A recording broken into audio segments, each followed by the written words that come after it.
বাগেরহাটের কচুয়া উপজেলায় ফসলি জমিতে পানি সেচ দেয়াকে কেন্দ্র করে বিরোধের ঘটনায় বিএনপির এক নারী নেত্রী গুরুতর আহত হয়েছেন। আহত নারীর নাম ময়না বেগম।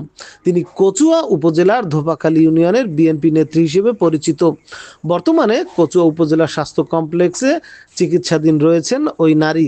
স্থানীয় সূত্রে জানা গেছে, মঙ্গলবার 31 মার্চ রাত আনুমানিক 8টার দিকে কচুয়া উপজেলার ভাষা গ্রামে নিজের জমিতে পানি দেওয়া নিয়ে প্রতিবেশী পক্ষের সঙ্গে ময়না বেগমের বাকবিতণ্ডা হয়। এক পর্যায়ে পরিস্থিতি উত্তপ্ত হয়ে উঠলে তিনি হামলার শিকার হন বলে অভিযোগ করেন। এতে ধারালো অস্ত্রের আঘাতে গুরুতর জখম হয়েছেন তিনি। স্থানীয়দের ভাষ্যমতে, ঘটনার সময় চিৎকার শুনে আশেপাশের লোকজন এগিয়ে এলে অভিযুক্তরা ঘটনাস্থল থেকে পালিয়ে যায়। পরে আহত অবস্থায় তাকে উদ্ধার করে দ্রুত উপজেলা স্বাস্থ্য কমপ্লেক্সে ভর্তি করা হয়। হাসপাতাল সূত্রে জানা গেছে, আহত ময়না বেগমের শরীরে একাধিক আঘাতের চিহ্ন রয়েছে এবং প্রচুর রক্তক্ষরণ হয়েছে।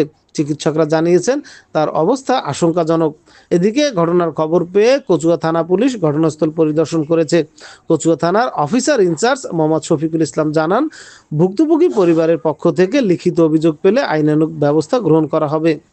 50 বছর বয়সে একটি রোগী প্রায় 30 মিনিট আগে ইমার্জেন্সিতে জখমের চিহ্ন নিয়ে আমাদের এখানে আসার পরে প্রাথমিক চিকিৎসা দিয়ে রোগীকে আমরা ভর্তি করেছি। রোগীকে ধারালো অস্ত্র এবং গত অস্ত্র দুটোই আঘাতের চিহ্ন রয়েছে। রোগীর পরবর্তী চিকিৎসা এবং পরীক্ষা নিরীক্ষার পরে বিস্তারিত আমরা জানাতে পারবো।